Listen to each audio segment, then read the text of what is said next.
កម្មដែលយើងធ្វើល្អអាក្រក់ហ្នឹងកម្មខ្លះឲ្យផលភ្លាមលោកហៅថាទិដ្ឋធម្មវេទនីយកម្មឧទាហរណ៍ថាទៅលួចទៅឆក់ទៅប្លន់គេចាប់ដាក់គុកដាក់ច្បាក់គេវេទតធាក់អីចឹងទៅអាហ្នឹងកម្មផ្នែកខាងអកុសលបើកម្មផ្នែកខាងកុសលឧទាហរណ៍ថាចាំម៉ែចាំខំប្រឹងប្រែងហ៊ានសូត្ររៀបចំចរិយាមារយាទល្អចេះធ្វើទានសាសិលបុណ្យហ្នឹងធ្វើឲ្យជីវិតបុគ្គលហ្នឹងចម្រើនគេស្រឡាញ់គេចូលចិត្តរស់ស៊ីចេះទៅធូរចឹងទៅនឹងកម្មឲ្យផលភ្លាមពេលបច្ចុប្បន្នហ្នឹងហ្មងបណ្ណកម្មខ្លះធ្វើឲ្យអត់ឲ្យផលភ្លាមទេតលជាតិបន្ទាប់លោកហៅថាឧបបច្ចវេទនីយកម្ម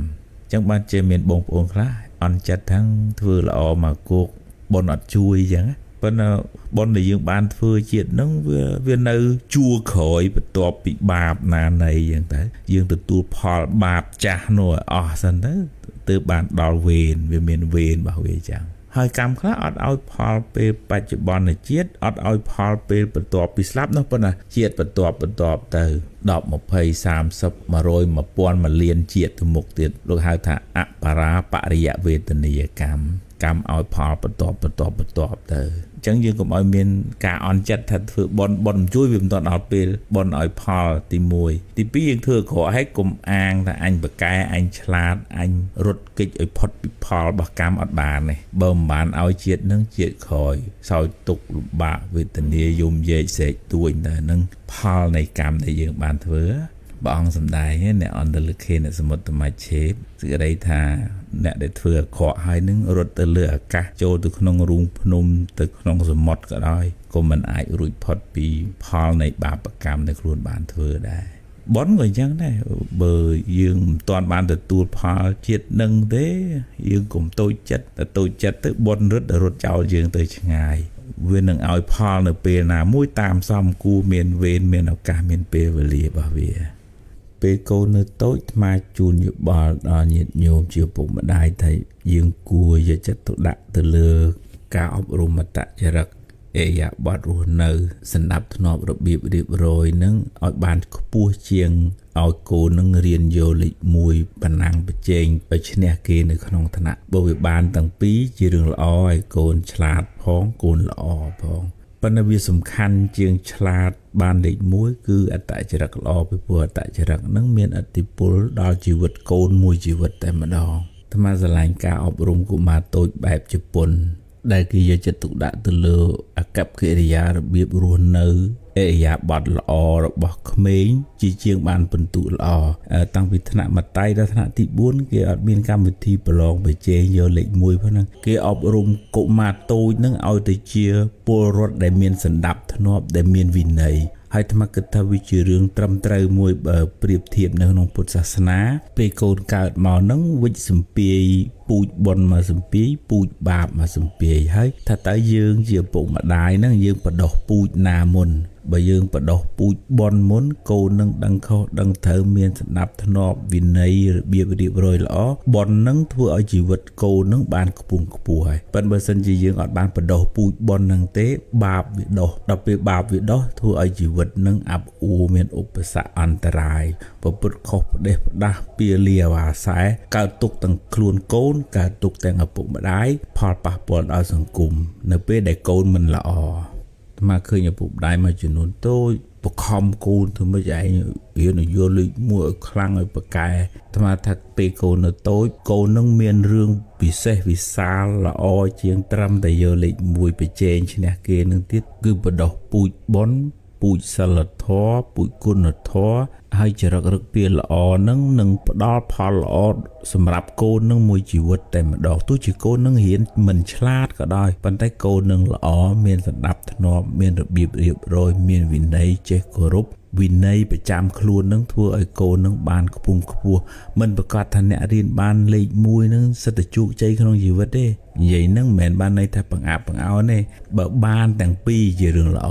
ឆ្លាតហើយនឹងល្អប៉ុន្តែបើយ៉ាងហោចណាស់ក៏ត្រូវតែយកកូនល្អដែរទោះមិនសូវឆ្លាតក៏មិនអីដែរ នៅបច្ចុប្បន្ន29ពពោធិសត្វសម្រាប់បតីទៅបួសជីសេះឈ្មោះកន្តកៈជាមួយនឹងឆាណាមាតទៅដល់ដងស្ទឹងអណោមាក៏សម្រាប់ចិត្តថាបួសនៅទៅនឹងហើយក៏កាត់កេសាកាត់សក់អង្គនៅសល់2ធ្នាប់ឡើងលើសកទេវរាជមានសេចក្តីជ្រះថ្លាចំពោះពពោធិសត្វក៏បានមកទទួលកេសាសក់របស់ពពោធិសត្វទៅតម្កល់នៅក្នុងឋានត្រៃត្រឹងបានជាទីសក្ការៈបូជាតម្កល់ទុកក្នុងជឡាមនីចេតិយជឡាមនីចេតិយហ្នឹងក៏ជាទីតម្កល់ព្រះជង្គង់កែវព្រះសម្មាសម្ពុទ្ធនៅពេលព្រះអង្គបរិនិព្វានទៅស្ដេចមន្ត្រីក៏បានធ្វើពិធីបូជាប្រសពព្រះអង្គក្នុងពិធីចែកប្រធាតុហ្នឹងទូលអ្នកព្រាហ្មណ៍អាចារ្យធំអ្នកចែកប្រធាតុហ្នឹងយកព្រះជង្គង់កែវមកលាក់នៅក្នុងភ្នួងសក់សកទេវរាជប្រអិនគិតថា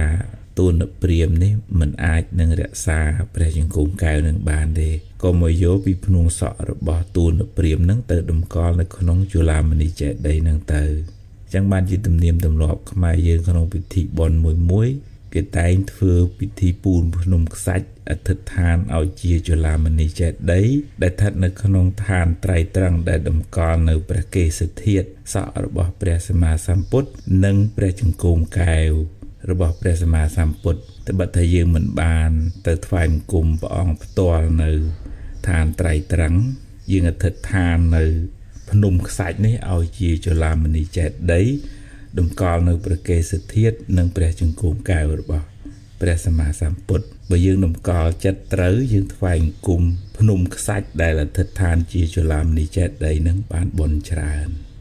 អប់រំមនុស្សនឹងដូចដាំដើមឈើអញ្ចឹងត្រូវថែតាំងពីទូចទៅឪពុកម្ដាយគ្រូបង្រៀនសហគមន៍ត្រូវផ្ដល់ជាគំរូល្អទៅកូននឹងអាចល្អទៅបានបើមិនបានទាំងស្រុងក៏បានភាគច្រើនដែរឪពុកម្ដាយខ្លះចង់ឲ្យកូនល្អប៉ុន្តែខ្លួនឯងធ្វើគំរូមិនល្អផឹកស៊ីជេរគ្នាពើហិង្សាវេទតៈក្នុងសហគមន៍នឹងគិតទៅពីចាក់បាសរំផឹកស៊ីម៉ោង10ម៉ោងមិន10គំរូមិនល្អនោះវាបង្រៀនកូននឹងបកែយើងនិយាយទៀតហើយយើងសង្ឃឹមថាយុវជនចេញមកល្អមិនបើយើងចាក់ពុំឲ្យគ្នាអត់ល្អចឹងពេលខ្លះយើងអត់ត្រូវបន្ទោសក្មេងទាំងស្រុងឯងយើងជាពុកម្ដាយជារៀមច្បងផ្ដល់គំរូមិនល្អឲ្យកូនឲ្យចេះផឹកតាំងពីក្មេងហើយធំឡើងយើងឃើញហើយពាលាវ៉ាសែរហូតដល់ថ្នាក់កាប់សម្លាប់គ្នាគួរឲ្យអណយធម៌មួយផ្នែកធំទៀតគឺការអប់រំនៅសាលាលោកគ្រូយកចិត្តទុកដាក់បង្រៀនសូត្រមុខវិជ្ជានេះមុខវិជ្ជានោះ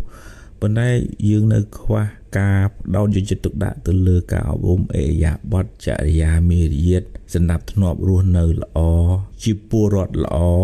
យើងមានកម្មវិធីសិក្សាប៉ុន្តែការអនុវត្តវាអត់សូវមានប្រសិទ្ធភាពតែមកស្នើដល់ក្រសួងអប់រំយុវជនកីឡាថាយើងត្រូវមានកម្មវិធីធ្វើម៉េចផ្ដោតការយកចិត្តទុកដាក់ទៅលើអេយ៉ាបទល្អរបស់ក្មេងកាលពីនៅតូចនឹងឲ្យច្រើនជាងប្រឡងយកពិន្ទុលេខ1លេខ2នៅក្នុងថ្នាក់ពីព្រោះមួយថ្នាក់មានលេខ1លេខ2តែម្នាក់2នាក់ប៉ុណ្ណឹងប៉ុន្តែជារួមត្រូវធ្វើឲ្យសិស្សនឹងជាសិស្សល្អ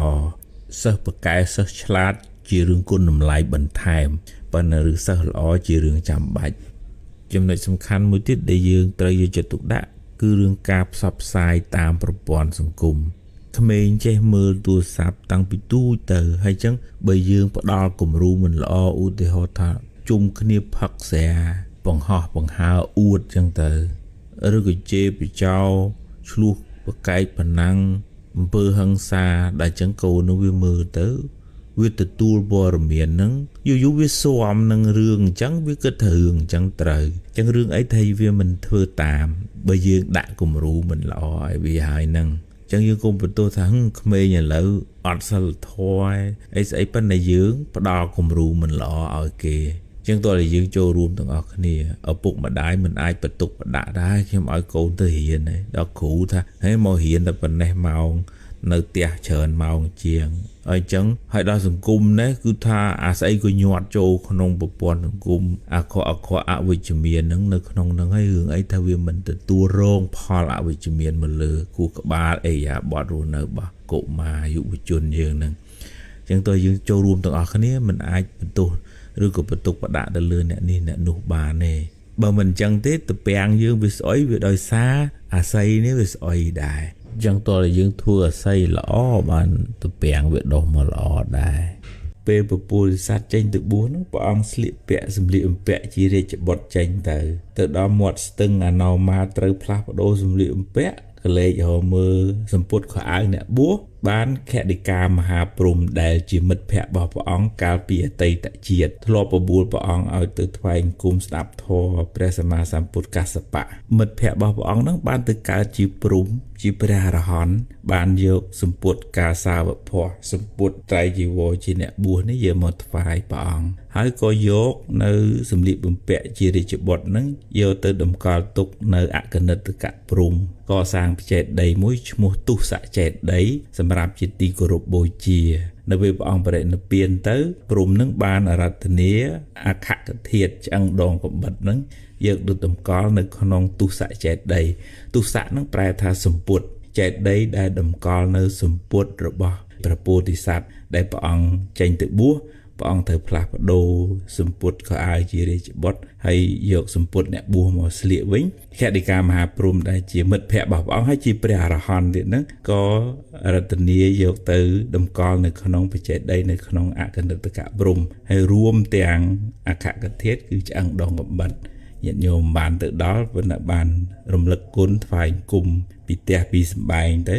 ក៏បានបន់បានកសលដែរញាតិញោមប្រហែលជានៅចាំនៅឆ្នាំ2001ពេលពួកតាលីបង់បើកកំហុសទៅបុកអគារពាណិជ្ជកម្មពិភពលោកនៅញូវយ៉កនៅអាមេរិកមានអ្នកខ្លះតាមពិតទៅអគារនៅថ្ងៃហ្នឹងប៉ុន្តែវាមានហេតុរឿងនេះដែលនាំឲ្យគាត់អាក់ខានឬក៏ទៅយឺតមានញោមស្រីម្នាក់ហ្នឹងគាត់ណាត់មួយមិត្តភក្តិ3នាក់ទៅញ៉ាំអីនៅលើអគារពាណិជ្ជកម្មហ្នឹងដល់គៀកថ្ងៃហ្នឹងម្ដាយគាត់ទៅថាអញទៅលេងគាត់សុំម្ដាយគាត់ឲ្យដូរថ្ងៃម៉ែអត់ព្រមតែថាអញចង់ទៅអញ្ចឹងគាត់មិនដឹងធ្វើម៉េចគាត់ក៏ cancel meeting ជាមួយមិត្តភ័ក្តិគាត់នោះទៅមិត្តភ័ក្តិដែរ2នាក់ដល់ពេលថ្ងៃហ្នឹងគេបើកកំបោះហោះបុកស្លាប់មិត្តភ័ក្តិគាត់ទៅគាត់រស់ទៅនឹងនៅក្នុងពុទ្ធសាសនាយើងហៅថាបុណ្យតនអស់បានគុណម្ដាយជួយដែរធ្វើឲ្យបានរួចជីវិតមកមានបរិសម្នាក់ទៀតគាត់ត្រូវណាត់ជួបគេម៉ោង8នៅនឹងអគារពាណិជ្ជកម្មហ្នឹងបើគាត់ជួបនេះបើកឡានណាឡានវាខូចហើយត្រូវយកឡានហ្នឹងទៅធ្វើម៉ោង8បានគេចាប់ផ្ដើមធ្វើហើយមុំធ្វើហើយវាយឺតបើកចេញពីកន្លែងធ្វើឡានមកលើគេផ្សាយថាអគារហ្នឹងត្រូវកប៉ាល់ហោះបុកគាត់រស់ដោយសារឡានខូចអានោះប៉ុនហ្នឹងវាធ្វើឲ្យឡានខូចជាងមកអញ្ចឹងធ្វើឲ្យយឺតទៅមិនទាន់វាផុតពីសេចក្តីស្លាប់ហ្នឹងតែម្នាក់ទៀតនោះគាត់ដើរលេងវាកលាច់ជើងកលាច់កជើងវាថ្លោះហើយអញ្ចឹងគាត់ឡើងកប៉ាល់ហោះអត់ទាន់យឺតអាកប៉ាល់ហោះដែលគេប្លន់យកទៅបុកអគារពាណិជ្ជកម្មហ្នឹងគាត់ដូរកប៉ាល់ហោះផ្សេងទៅរស់ទៅអាហ្នឹងយើងគិតថាដូចថាសយថ្លោះកជើងប៉ុន្តែពេលហើយវាបែរទៅជាហេងវិញពីព្រោះអត់បានឡើងកប៉ាល់ហោះដែលចោលនឹងវាប្លន់អាហ្នឹងបើយើងគិតអំពីប៉ុនវិញហៅថាប៉ុនវាមិនតាន់អស់ធ្វើឲ្យមានរឿងហេតុអីធ្វើឲ្យរួចផុតពីគ្រោះភ័យហ្នឹងដូចថាបើគ្រោះហ្នឹងវាគ្រោះតូចប៉ុន្តែវាជួយបញ្ជៀសគ្រោះធំអញ្ចឹងយើងទាំងអស់គ្នាគួរធ្វើប៉ុននឹងជួយសម្រាលផលបាបបានខ្លះដែរបើយើងមានប៉ុនច្រើនទៅឧទាហរណ៍ថាបាបវាត្រូវមក100វាឲ្យផលប៉ុន្តែយើងមានប៉ុនថ្មីហ្នឹងប៉ុនហ្នឹងវាអាចជួយទប់ស្កាត់យកក្នុងអភិធម្មលោកហៅឧបបិលកកម្មនៅសល់70 60អីចឹងទៅកម្លាំងប៉ុននឹងអាចជួយចឹងបានដែរបាទញាតិរបស់ព្រះអង្គពីអតីតជាតិមកធ្លាប់នាំគ្នាទៅទាំងស្រុកទាំងភូមិកខេងសបាយបងសំណាញ់ដាក់រត់ចាប់ត្រីហូគេជ្រាវចឹងទៅព្រះពុទ្ធអង្គកាលនៅជាពោធិសត្វហ្នឹងឃើញគេធ្វើអញ្ចឹងមិនបានទៅចាប់អីសម្លាប់គេទេប៉ុន្តែសបាយនឹងឃើញគេធ្វើអញ្ចឹងញាតិរបស់ព្រះអង្គហ្នឹងបានមកកើតជារាជវង្សានុវង្សរបស់ព្រះអង្គដែរហើយស្ដេចមួយស្ដេចវិឌូតភៈ មានគំនុំជាមួយពញាតបង លើកតបមកដើម្បីសម្រាប់ពញាតបងដឹងក៏ទៅខាត់គង់នៅចំកដាលផ្លូវតបហ្នឹងស្ដេចវិឌុតភៈឃើញព្រះអង្គក៏មកថ្វាយអង្គមសួរព្រះអង្គមិនក៏គង់នៅកដាលផ្លូវក្តៅអញ្ចឹងមិនគង់មិនគង់នៅក្រោមម្លប់ឈើអីទៅព្រះអង្គសម្ដែងថាគត់ក្តៅតែម្នាក់ឯងបានហើយកុំឲ្យញាតរបស់ព្រះអង្គក្តៅព្រះអង្គគង់ក្រោមដើមឈើទេបើដើមឈើហ្នឹងអត់មានស្លឹកអត់មានម្លប់អីទេស្ដេចវិឌុតភៈដឹងថាព្រះអង្គមកខាត់ក៏ត្រឡប់ទៅវិញព្រះអង្គមកខាត់លើកទី1លើកទី2លើកទី3ចុងក្រោយព្រះអង្គដឹងថាมันអាចខាត់បានទៀតទេកម្លាំងកម្មវាដល់ហើយស្ដេចនឹងក៏លើកទ័ពទៅកាប់សម្លាប់ពញាតរបស់ព្រះអង្គអ្នកខ្លះក៏រស់ទៅដែរมันមានបាបកម្មគាត់ណាចូលរួមដោយព្រះអង្គព្រះអង្គត្រូវក្តៅឈឺសីស័កនៅកដាលថ្ងៃនឹងបាបកម្មគាត់ណាត្រេកអរនឹងឃើញគេចាប់បានព្រះត្រៃបិដកនឹងជាអវាទពិព្រានបដៅរបស់ព្រះសម្មាសម្ពុទ្ធចែកចេញជា3មានវិន័យបិដកបានដល់ក្រឹតច្បាប់វិន័យគោលការណ៍ការអនុវត្តដូចជាច្បាប់រដ្ឋធម្មនុញ្ញច្បាប់ព្រហ្មទណ្ឌច្បាប់អីចឹងព្រះសម្មាសម្ពុទ្ធទ្រង់ដឹងច្បាស់ណាស់ថាពុទ្ធសាសនានេះគង់នៅតលមានគោលការណ៍ច្បាប់នឹងជាចម្បងហើយមិនមែនសម្រាប់តែការអនុវត្តក្នុងជីវភាពជាប្រសង់ទេរបៀបរៀបចំគ្រប់គ្រងហ្នឹងក៏អាចយកទៅប្រើប្រាស់ក្នុងស្ថាប័នរដ្ឋឯកជនក៏បានដែរហើយព្រះអង្គសម្ដែងល្អិតល្អន់មែនទែនមានដល់ទៅ13ភាគបិដកទី2គឺសុតន្តបិដកយើងហៅថាបសូតនិយាយអំពីដំណើរនៃការទេសនាណែនាំបដៅរបស់ព្រះសម្មាសម្ពុទ្ធនៅពេលដែលព្រះអង្គគង់នៅព្រះអង្គទៅជួបអ្នកនេះនៅកន្លែងនេះព្រះអង្គសម្ដែងធម៌នេះចងក្រងមកជា5និកាយហើយគម្ពីរបសូតហ្នឹងច្រើនជាងគេមានរហូតដល់64ភាគចំណែកអភិធម្មនិយាយពីបរមត្ថធម៌វិភាគតិចទីអស់រូបរាងកាយខណ្ឌ5នាមរូបយើងសន្មតថាជាតួខ្លួននេះប៉ុន្តែក្នុងន័យជារូបមន្តនេះมันមានតួអង្គបុគ្គលនេះសួរបុគ្គលនោះឆ្លើយអីគឺព្រះអង្គសម្ដែងជារូបមន្តសុទ្ធតែម្ដងអញ្ចឹងបើយើងចង់សិក្សាពុទ្ធសាសនាឲ្យបានជ្រៅជ្រះប្រកបវិជ្ជាត្រូវសិក្សាអភិធម្មប៉ុន្តែมันអាចរំលងបានទេទាំងវិន័យក៏ត្រូវចេះប្រសូតក៏ត្រូវចេះអភិធម្មនឹងក៏ត្រូវចេះបើរៀនផ្អៀងម្ខាងអានឹងអាចជារឿងមិនល្អទៅវិញអ្នកប្រាជ្ញពុទ្ធសាសនាខ្មែរយើងចំណាយពេល39ឆ្នាំតាំងពីឆ្នាំ1929រហូតដល់ឆ្នាំ1969ទើបបកប្រែចប់សពគ្រប់តាមពិតបកប្រែចប់មុនហ្នឹងប៉ុន្តែការបោះពុម្ពហ្នឹងតដល់1968បានបោះពុម្ពហើយ1969បានសម្ពោធឆ្លងធ្វើពិធីធំដុំទូទាំងប្រទេសហែទៅគ្រប់វត្តគ្រប់វាទាំងអស់ដោយមានសម្ដេចព្រះបរមរតនកោដ្ឋជាព្រះរាជធិបតីភាពហើយនឹងសម្ដេចព្រះសង្ឃរាជជួនណាតលោកធ្វើពិធីសម្ពោធឆ្លងហ្នឹងប៉ុន្តែអ្នកដែលមានឧបការៈគុណធំក្នុងការបកប្រែព្រះត្រៃបិដកហ្នឹងគឺសម្ដេចព្រះធម្មលិខិតលូវីអែមហើយនឹងសម្ដេចព្រះសង្ឃរាជហួតតាតដែលលោកកាន់ការងារនឹងយូររហូតដល់ចប់ចុងចប់ដើមហើយនឹងក្រុមជំនុំព្រះត្រៃបិដកច្រើនអង្គច្រើនអ្នកទៀតការបកប្រែគម្ពីរព្រះត្រៃបិដកនេះចាប់ផ្ដើមតាំងពីរាជព្រះបាទស៊ីសុវត្ថិមុនីវង្សហើយបានបញ្ចប់នៅរាជព្រះបរមរតនកោដ្ឋនរោត្តមសីហនុគោលដៅចម្បងនៃការបកប្រែគម្ពីរព្រះត្រៃបិដកហ្នឹងដើម្បីឲ្យពុទ្ធសាសនាខ្មែរយើងមានការសាមគ្គីរួបរวมគ្នាដោយសារការនោះមានការចម្រុងចម្រាស់រឿងធម៌ចាស់ធម៌ថ្មីប្រកាន់គ្រូរៀងខ្លួនគ្រូខ្ញុំថាចេះគ្រូខ្ញុំថាចុះដូច្នេះព្រះមហាក្សត្ររួមជាមួយនឹងគណៈសង្ឃទាំងពីរគណៈក៏ព្រមព្រៀងគ្នាថាលើដើម្បីកុំឲ្យឆ្លោះគ្នាថានេះធ្វើខុសនេះធ្វើត្រូវយកព្រះត្រៃបិដកដែលមាននៅក្នុងសត្រាសលិខិតហ្នឹងយកមកបកប្រែបោះពុម្ពដើម្បីឲ្យមានការព្រមព្រៀងគ្នារួមគ្នាតែមួយគោរពតាមព្រះត្រៃបិដកតែមួយបើយើងទាំងអស់គ្នាជាពុទ្ធបរិស័ទទាំងប្រសង់ទាំងកុហកនេះវាចង់លើកតម្កើងពុទ្ធសាសនាឲ្យរុងរឿងណាចាំបាច់ត្រូវតែរៀនព្រះត្រៃបិដកនៅពេលដែលយើងអត់បានរៀនព្រះត្រៃបិដកយើងអត់ដឹងថាពុទ្ធសម្ដែងថាម៉េចយើងស្មានរៀងខ្លួនអានឹងឆ្លោះគ្នាហើយដូចដែលសម័យពីដើមដែលយើងប្រកាន់ធម៌ចាស់ធម៌ថ្មីប្រកាន់គ្រូអញគ្រូគេខ្ញុំឮថាអញ្ចេះឮថាចុះអត់យកព្រះត្រៃបិដកជាគោលអញ្ចឹងទាំងអស់គ្នាចង់លើកពុទ្ធសាសនាគឺ គឺត្រូវរៀនបត្រៃបិដកតកថាដីកាដើម្បីឲ្យយល់អំពីពុទ្ធវចនៈយល់អំពីបំណងរបស់ព្រះអង្គហើយបដិបត្តិអនុវត្តយើងបានផលល្អហើយយើងអត់ឆ្លោះគ្នាដោយសារយើងអត់បានរៀនទេបើយើងអត់បានរៀនយើងគិតពិតជាប្រកាន់គ្នាចេះចោះហើយដូច្នេះហើយបានជារាជរដ្ឋាភិបាលកម្ពុជាយើងបានរៀបចំពិធីខួប56ឆ្នាំនៃការបកប្រែគម្ពីរបត្រៃបិដកកម្មវិធីអានបត្រៃបិដកនិងកម្មវិធីរំលឹកគុណដល់ក្រុមជំនុំបត្រៃបិដកដែលនឹងប្រព្រឹត្តធ្វើនៅថ្ងៃទី9ទី10ខែកុម្ភៈឆ្នាំ2026នៅពុទ្ធមណ្ឌលវិបស្សនាធរៈកម្ពុជានៅភ្នំអត្តរាពុទ្ធបរិស័ទអាចមានពេលអញ្ជើញចូលរួមជាការរំលឹកគុណព្រះរតនត្រ័យរំលឹកគុណដល់បុព្វការីជនរបស់យើងដែលបានខំប្រឹងប្រែងបន្សល់ទុកស្នាដៃអស្ចារ្យរយៈពេល40ឆ្នាំអ្នកប្រាជ្ញស្លាប់តគ្នាអស់ច្រើនអង្គ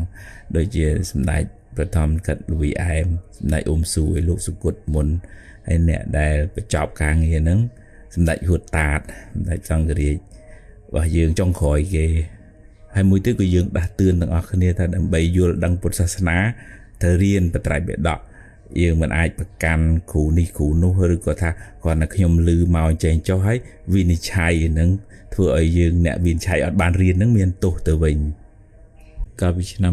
2025ហ្នឹងមានភ្លើងឆេះព្រៃមួយធំនៅរដ្ឋ California នៅអាមេរិកភ្លើងហ្នឹងវារាលដាលឆេះភូមិឆេះស្រុកអស់ច្រើនមែនតើក្នុងមួយភូមិមួយហ្នឹងមានតែផ្ទះមួយឯដែលវាអត់ឆេះនៅយើងគិតថាវាជារឿងចៃដន្យណាថាគេគ្រប់គ្នាឆេះអស់មកភូមិហ្នឹងនៅសល់ផ្ទះតែមួយហ្នឹង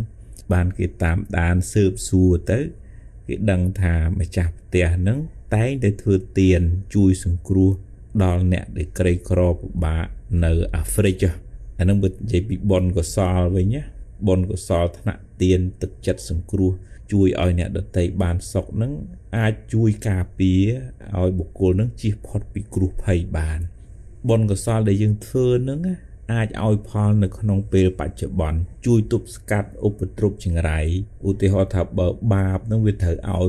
100ប៉ុន្តែយើងមានបុណ្យជួយទប់វាថយកម្លាំងនៅសល់50 60 70ចឹងទៅដូចក្នុងករណីរបស់គាត់ហ្នឹង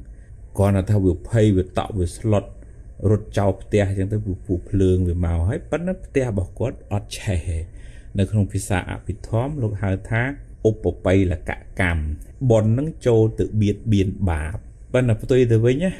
ឧបបៃលកកម្មបាបក៏អាចចូលទៅបៀតបៀនបុណ្យវិញបានដែរឧទាហរណ៍គាត់នឹងមានឋានៈបុណ្យស័ក្តិធំដុំទួនាទីមានកំភ្លើងអីចឹងផឹកស្វឹងដកបាញ់នេះបាញ់នោះគម្រាមគេគម្រាមឯងអាបុណ្យកំពុងឲ្យឡើងមានឋានៈបុណ្យស័ក្តិប៉ុន្តែបាបមួយនឹងចូលទៅទម្លាក់បុណ្យហ្នឹងហ្មងជាប់គុកជាប់ច្បាក់អស់បុណ្យអស់ស័ក្តិគ្រួសារវិនិច្ឆ័យអន្តរាយចឹងទៅបាបហ្នឹងក៏វាទៅបៀតបៀនបុណ្យបានដែរ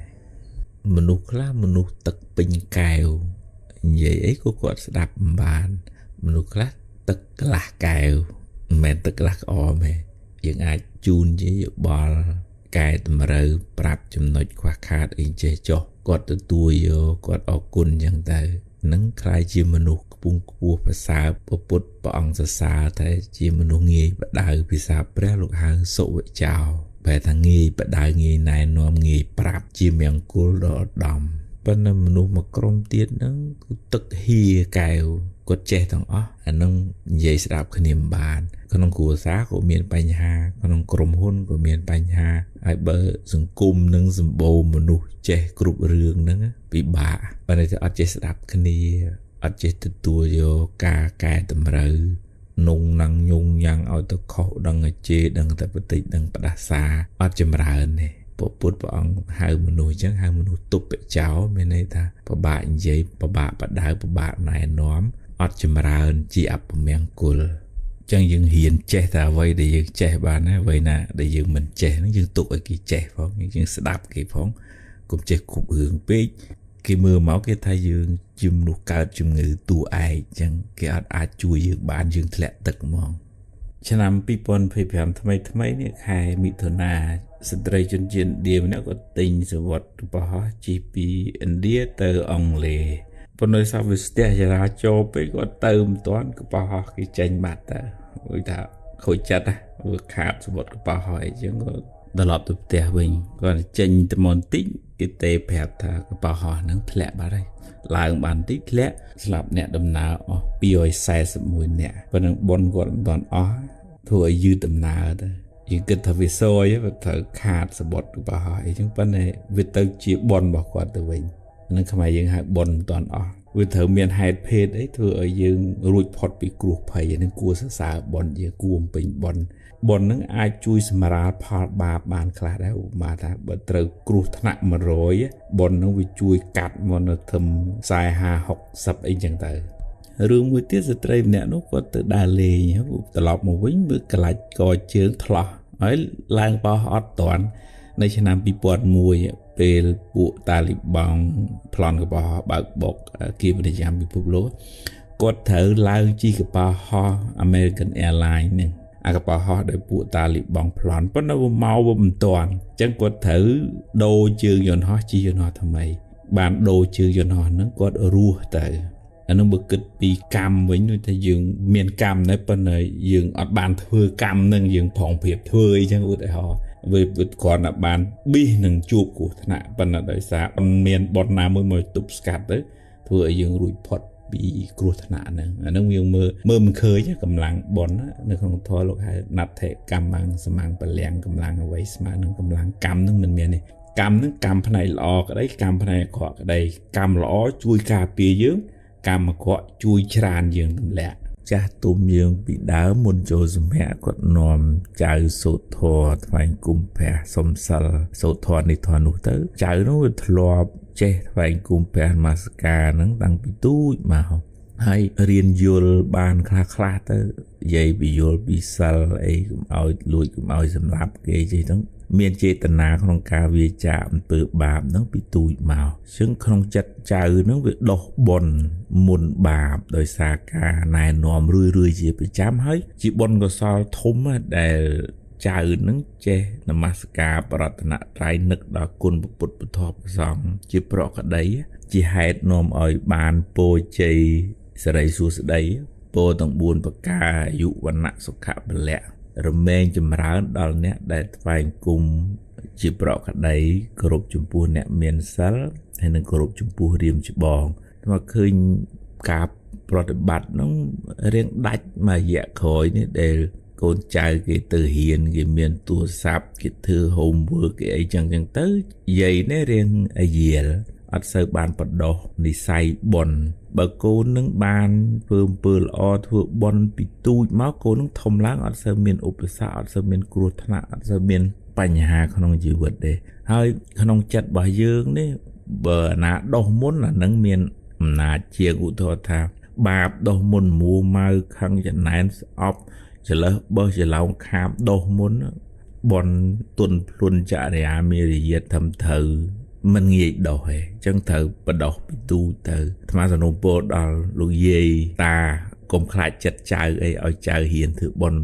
ពីទូទៅធ្វើ homework អីហើយទៅនាំចៅថ្វាយគុំព្រះបដោះបនឲ្យចៅទុកឲ្យចៅនឹងប្រើប្រាស់ពេលចៅធំឡើងបានបុណ្យនឹងជួយសម្រាលទុកបានខ្លះដែរហើយជួយធ្វើឲ្យជីវិតនឹងបានសុខចម្រើនអាត្មាទៅស្រីលង្កាបានរឿងមួយគួរពិចារណាទាំងអស់គ្នាមួយខែមុននោះមានភ្លៀងធ្លាក់ខ្លាំងកើតជាទឹកជំនន់ជន់លិចអ្នកស្រុកនៅភូមិស្លាប់អស់ច្រើនណាអ្នកស្រុកភូមិមួយហ្នឹងគាត់នៅចន្លោះភ្នំថ្ងៃហ្នឹងមេឃហ្នឹងវារាំងទៅហើយគាត់ក៏រស់នៅក្នុងភូមិឋានធម្មតាទៅប៉ុន្តែគាត់អត់បានដឹងថាភ្នំហ្នឹងវាស្រុតដីមកធ្លាក់ពីលើកំពូលភ្នំមកហ្នឹងចម្ងាយដែលវាល្មៀលមកហ្នឹងជា5គីឡូម៉ែត្រអ្នកភូមិហ្នឹងអត់មានអ្នកណាដឹងទាំងអស់វាក្បាលប្រលប់ហើយម៉ោង6ម៉ោង7យប់មានតែមនុស្សម្នាក់គត់ដែលគាត់ចេញពីភូមិហ្នឹងទៅទិញអីវ៉ាយវ៉ាន់សម្រាប់គត់ភូមិគ្រួសារមកភូមិហ្នឹងរស់តែម្នាក់ឯងអានឹងយើងគួរឲ្យសង្វេគយើងគិតថាវាជារឿងចៃដន្យណាដែលមានម្នាក់ចេញទៅរស់តែម្នាក់ហ្នឹងប៉ុន្តែបើយើងពិចារណាតាមកម្មក្នុងពុទ្ធសាសនាវិញ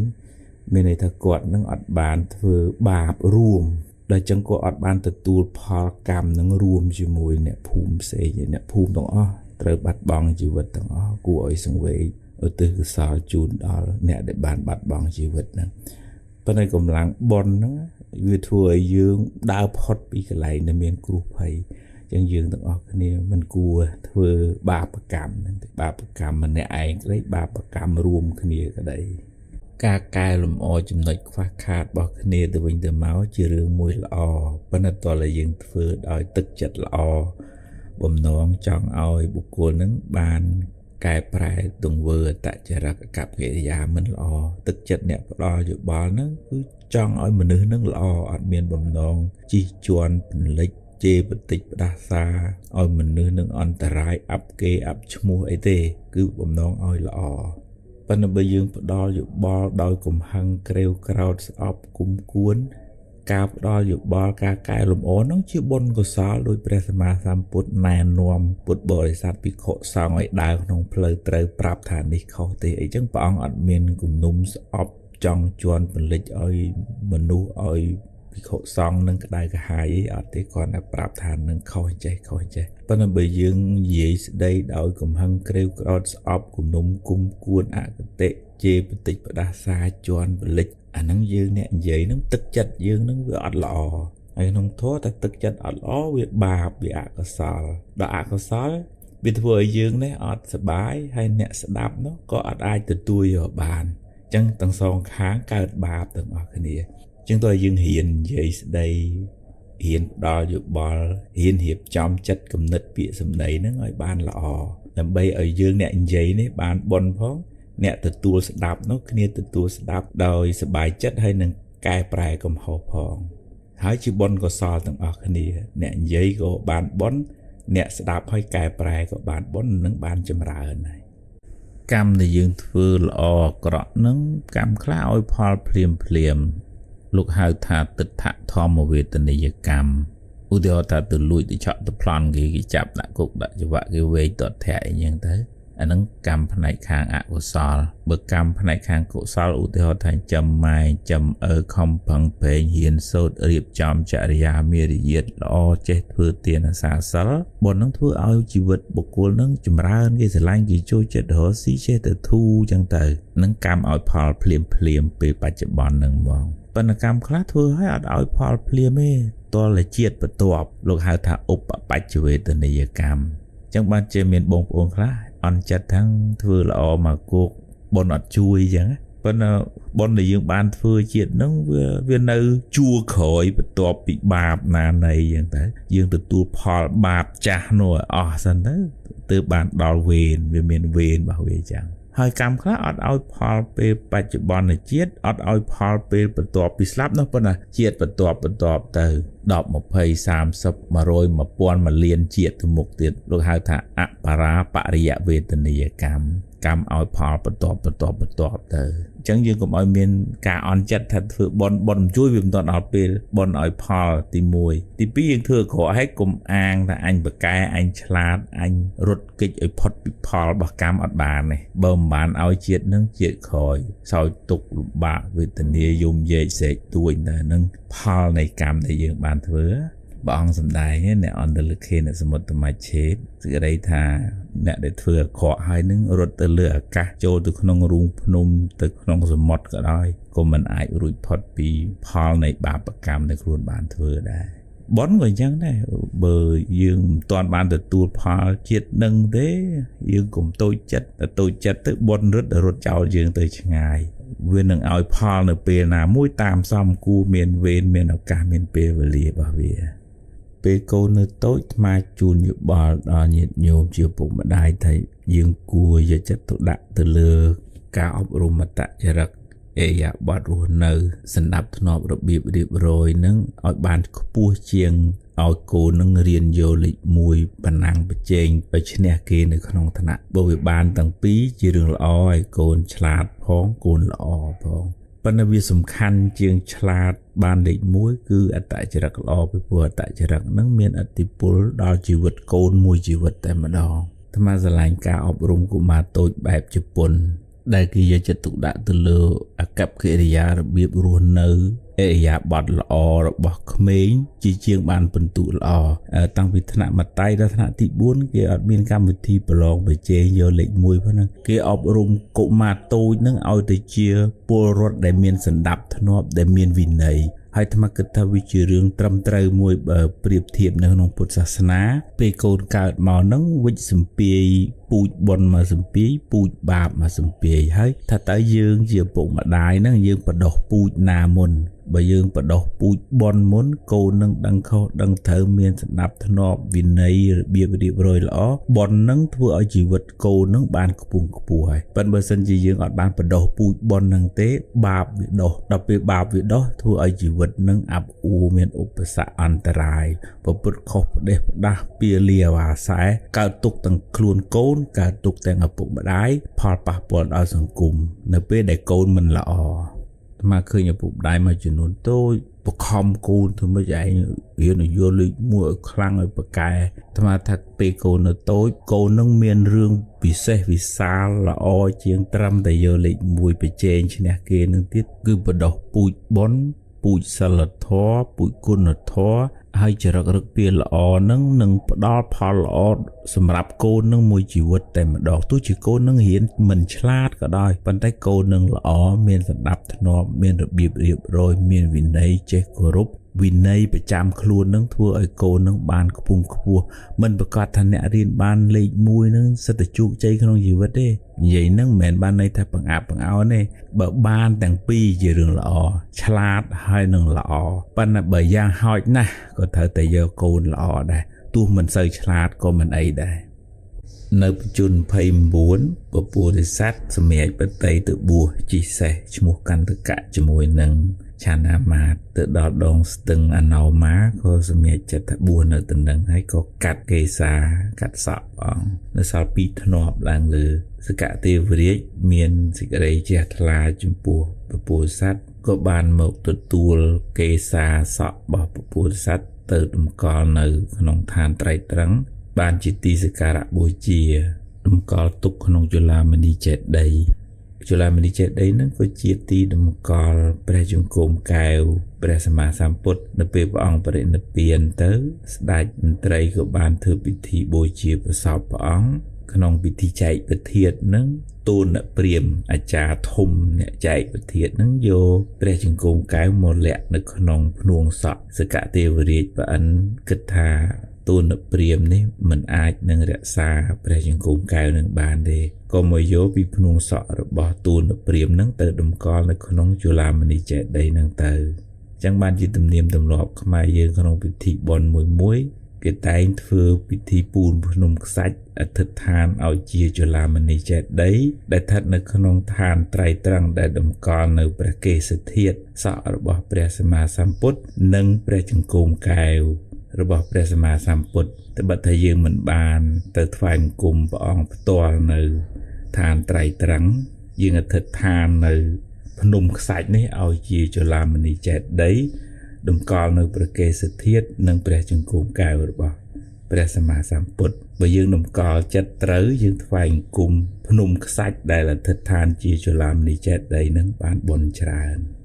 អប់រំមនុស្សនឹងដូចដាំដើមឈើអញ្ចឹងត្រូវថែតាំងពីទូចទៅឪពុកម្ដាយ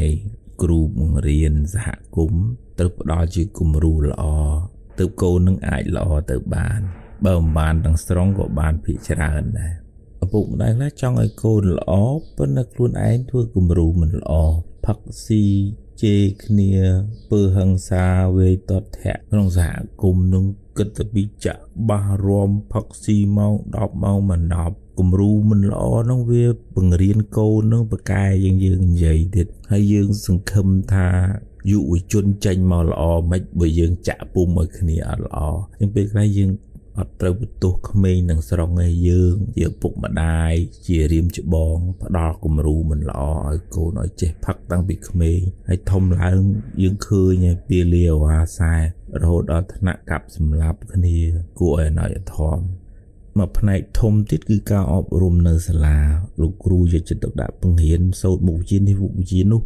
ប៉ុន្តែយើងនៅខ្វះ ការផ្ដោតយកចិត្តទុកដាក់ទៅលើការអប់រំអេយ៉ាបទចរិយាមារយាទសណ្ដាប់ធ្នាប់រស់នៅល្អជាពលរដ្ឋល្អ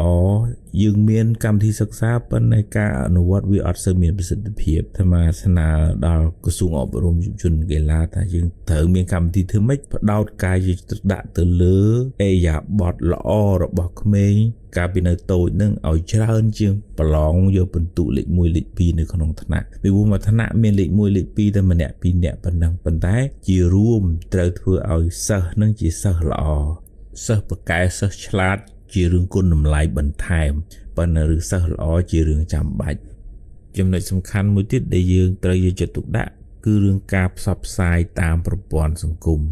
ក្មេងចេះមើលទូរស័ព្ទតាំងពីទូចទៅហើយចឹងបើយើងផ្ដល់គំរូមិនល្អឧទាហរណ៍ថាជុំគ្នាផឹកស្រាបង្ហោះបង្ហើរអួតចឹងទៅឬក៏ជេរបចោឆ្លោះប្រកែកប៉ុណ្ណឹងអំពើហិង្សាដែលចឹងកូននោះវាមើលទៅ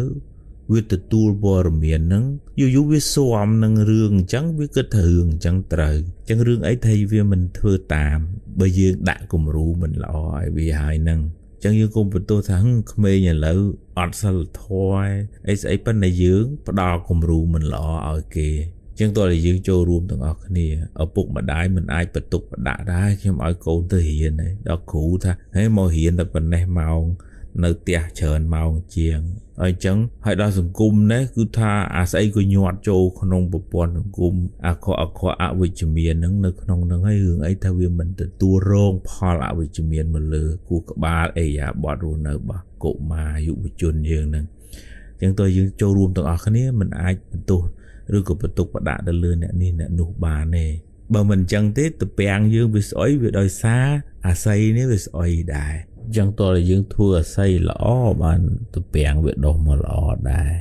ពេលពពុទ្ធសាសចេញទៅបួសហ្នឹងព្រះអង្គស្លៀកពាក់សម្លៀកបំពាក់ជារាជបុត្រចេញទៅ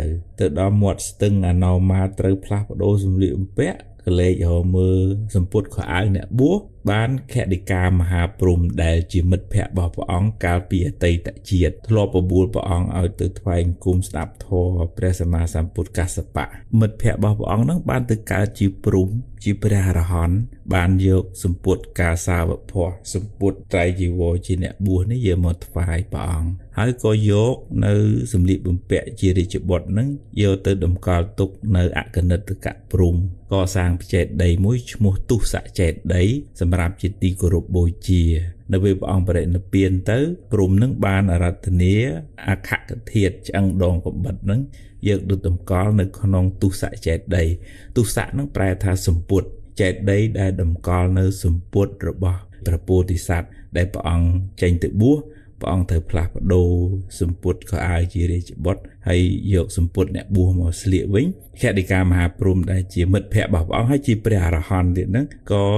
រតនាយកទៅតម្កល់នៅក្នុងបច្ចេតិយនៅក្នុងអគនិតកព្រហ្មហើយរួមទាំងអខកធាតុគឺឆ្អឹងដងកបិតញាតិញោមបានទៅដល់ប៉ុន្តែបានរំលឹកគុណថ្វាយគុំពីផ្ទះពីសម្បែងទៅ